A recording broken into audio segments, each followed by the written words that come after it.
Dumas police station વિસ્તારમાં આવેલ પરિવર્તન ટ્રસ્ટ દ્વારા સંચાલિત રિહેબ સેન્ટરની અંદર તારીખ 1ના રોજ રાતના સમયે ધવલ રાઠોડ નામનો જે પેશન્ટ એડમિટ કરેલ હતો તેનું શંકાસ્પદ સંજોગોમાં મૃત્યુ થયેલ. સિવિલ હોસ્પિટલમાં તેને 108 દ્વારા લઈ જવાતા મૃત જાહેર કરેલ હતો.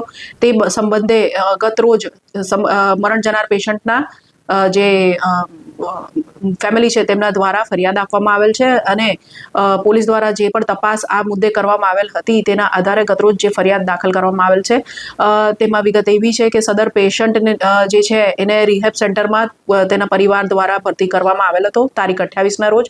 તારીખ 1ના રોજ રાતના લગભગ 9 વાગ્યા પછીના સમયે તેને તકલીફ પડતા એવું જે પ્રાથમિક રિહેબ સેન્ટર દ્વારા તેને 108માં બોલાવીને સિવિલ હોસ્પિટલ ખાતે લઈ જવામાં આવેલ હતો, જ્યાં તેને મૃત જાહેર કરવામાં આવેલ હતો.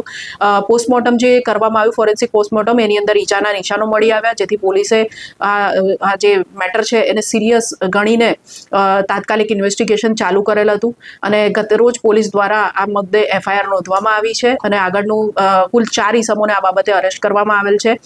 જે પ્રાથમિક તપાસમાં જણાઈ આવ્યું કે આ જે ઇસમ છે જે ચલવે છે આ રિહેબ સેન્ટરની અંદર કામ કરતા 2 કાઉન્સેલરો, વોર્ડ બોય તથા ડ્રાઈવર દ્વારા દવા નહીં લેવાના મુદ્દે આ સદર પેશન્ટ ધવલભાઈ રાઠોડને મારવામાં આવેલ હતો, જેના કારણે સદર પેશન્ટનું મૃત્યુ નિપજેલ છે. જેથી પોલીસ દ્વારા અત્યારે કાયદેસરની વધુ કાર્યવાહી તપાસ આગળ ધરવામાં આવેલ છે. આમાં જોઈએ તો જિગ્નેશ દેસાઈ, રોહન સંઘાણી, શૈલેષ વાઘેલા અને દિલીપ જોશી જે 4 કાઉન્સેલર, વોર્ડ બોય તથા ડ્રાઈવર તરીકે રીવા રિહેબ સેન્ટરમાં ફરજ બજાવે છે, તેઓ દ્વારા પેશન્ટને મારવામાં આવેલ હતો. હજુ પોલીસ દ્વારા આરોપીઓને કોર્ટમાં રજૂ કરીને રિમાન્ડ મેળવવાની કાર્યવાહી કરવામાં આવી રહી છે.